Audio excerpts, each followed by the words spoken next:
Brought to you by Agilus Diagnostics.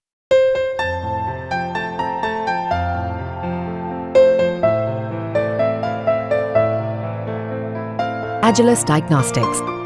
करीब एक साल पहले लोकसभा चुनाव से ठीक पहले सुशील कुमार शिंदे ने अचानक ये ऐलान करके सनसनी मचा दी थी कि वो राजनीति से संन्यास ले रहे हैं। उन दिनों कांग्रेस में अंदरूनी बड़ी हलचल मची थी। सुशील शिंदे महाराष्ट्र की सोलापुर लोकसभा सीट से चुनाव लड़ते रहे। 2024 के चुनाव के लिए उन्होंने हाईकमान से कहा कि मुझे रिटायर कर दीजिए, मेरी जगह बेटी प्रणीति शिंदे को सोलापुर से टिकट दे दीजिए। कांग्रेस हाईकमान ने शिंदे की इच्छा का सम्मान किया। 83 साल में भी एकदम फिट फाट रहने वाले सुशील कुमार शिंदे जैसे लोग रिटायर नहीं होते, लेकिन प्रणीति शिंदे को सोलापुर से टिकट देकर पार्टी ने चुनावी राजनीति से रिटायर कर दिया।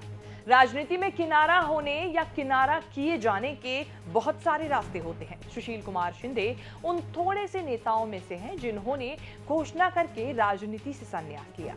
3 बार महाराष्ट्र विधानसभा चुनाव जीत चुकी प्रणीति ने पहली बार लोकसभा लड़ते हुए पार्टी को जीत का तोहफा दिया।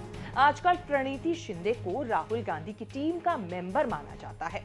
प्रणीति, प्रीति और स्मृति 3 बेटियों के पिता शिंदे ने सबसे बड़ी बेटी प्रणीति को सौंपी अपनी राजनीतिक विरासत। सुशील कुमार शिंदे ने 50 साल की राजनीति के बाद राजनीति को रिटायर कहा। आज जिक्र इसीलिए कि उनकी 50 साल की राजनीति पर छपी है किताब 5 Decades of Politics। शिंदे के राजनीतिक संस्मरणों को किताब का आकार दिया है वरिष्ठ पत्रकार रशीद किदवई ने। दिल्ली में किताब का विमोचन कांग्रेस अध्यक्ष मल्लिकार्जुन खड़गे ने किया। किताब के कवर पर छपा है सोनिया गांधी का एक कोट जो उन्होंने शिंदे के योगदान को याद करते हुए लिखा है, A stalwart Congress symbolizing the party's foundational values। Shinde ने अपनी आत्मकथा सांसद बेटी प्रणीति शिंदे को समर्पित की है। सुशील कुमार शिंदे बचपन में बुरी संगत में पड़े, मजदूरी की, दलित उत्पीड़न झेला, जवान हुए तो सोलापुर कोर्ट में क्लर्क, महाराष्ट्र पुलिस में कांस्टेबल की नौकरी की। एक बार नौकरी छोड़कर राजनीति में आए तो वहां तक पहुंचे जहां तक पहुंचना हर किसी नेता के नसीब में नहीं होता। कोई अपनी सीनियर पोजीशन आसानी से छोड़ता भी नहीं। सुशील कुमार शिंदे महाराष्ट्र के सीएम रहे, आंध्र प्रदेश के राज्यपाल बने, देश के गृह मंत्री बने, लोकसभा में कांग्रेस पार्टी के नेता रहे। विपक्ष के नंबर कम होने से भैरव सिंह शेखावत के खिलाफ उपराष्ट्रपति चुनाव हारे। 1971 में इंदिरा गांधी के जमाने में पहली बार कांग्रेस में शामिल होने के बाद कभी इधर उधर नहीं हुए। इंदिरा गांधी, राजीव गांधी, नरसिम्हा राव, सोनिया गांधी, राहुल गांधी के साथ काम करते हुए राजनीति को खुशी खुशी सलाम नमस्ते कहा। 2008 के मुंबई हमले के समय मनमोहन सिंह की सरकार होती थी। सुशील कुमार शिंदे सरकार में बिजली मंत्री होते थे। हमले के बाद विवादों के कारण शिवराज पाटिल को गृह मंत्रालय से जाना पड़ा तो पी चिदम्बरम को वित्त मंत्रालय से गृह मंत्रालय में शिफ्ट किया गया। 2012 तक मुंबई हमले का विवाद कमजोर पड़ा, तब चिदम्बरम वापस वित्त मंत्रालय में लौट गए।